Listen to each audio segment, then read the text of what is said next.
کیا آپ نے کبھی سوچا ہے کہ دنیا کی سب سے خوبصورت اور طاقتور آواز جو دن میں 5 مرتبہ دنیا کے ہر کونے میں گونجتی ہے، اس کی شروعات کیسے ہوئی؟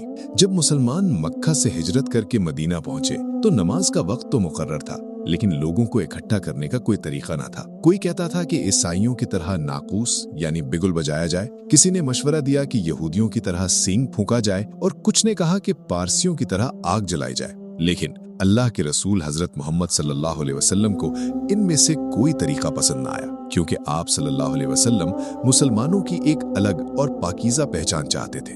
پھر ایک رات مدینہ کے ایک انصاری صحابی کی بند آنکھوں نے ایک ایسا خواب دیکھا جس نے تاریخ کا رخ موڑ دیا۔ یہ صحابی رسول تھے حضرت عبداللہ بن زید رضی اللہ عنہ۔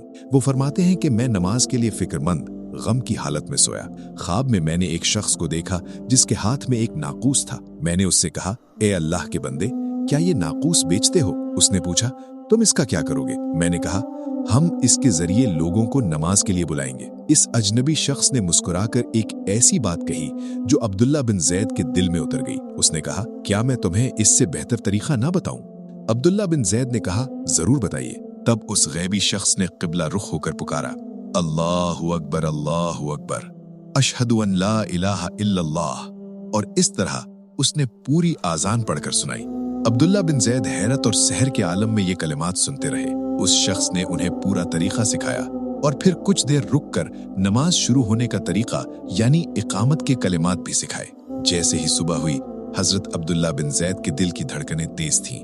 وہ دوڑتے ہوئے کائنات کے سب سے سچے انسان رسول اللہ صلی اللہ علیہ وسلم کی بارگاہ میں حاضر ہوئے اور اپنا پورا خواب سنایا۔ آپ صلی اللہ علیہ وسلم کے چہرہ مبارک پر ایک دل نشین مسکراہٹ ابھری۔ آپ صلی اللہ علیہ وسلم نے فرمایا، انہا لرؤیا حق انشاءاللہ، یعنی انشاءاللہ یہ سچا خواب ہے۔ لیکن کہانی یہاں ختم نہیں ہوتی۔ آپ صلی اللہ علیہ وسلم نے ایک ایسا فیصلہ کیا جس نے رہتی دنیا تک کے لیے ایک مثال قائم کی۔ آپ صلی اللہ علیہ وسلم نے عبداللہ بن زید سے فرمایا، کھڑے ہو جاؤ اور بلال کے ساتھ جا کر انہیں یہ کلمات بتاؤ تاکہ وہ آذان دے، کیونکہ ان کی آواز تم سے زیادہ بلند اور خوبصورت ہے۔ وہ تاریخی لمحہ آ پہنچا۔ عشق رسول کے پیکر حضرت بلال حبشی رضی اللہ عنہ مدینہ کی سب سے اونچی جگہ پر کھڑے ہو گئے۔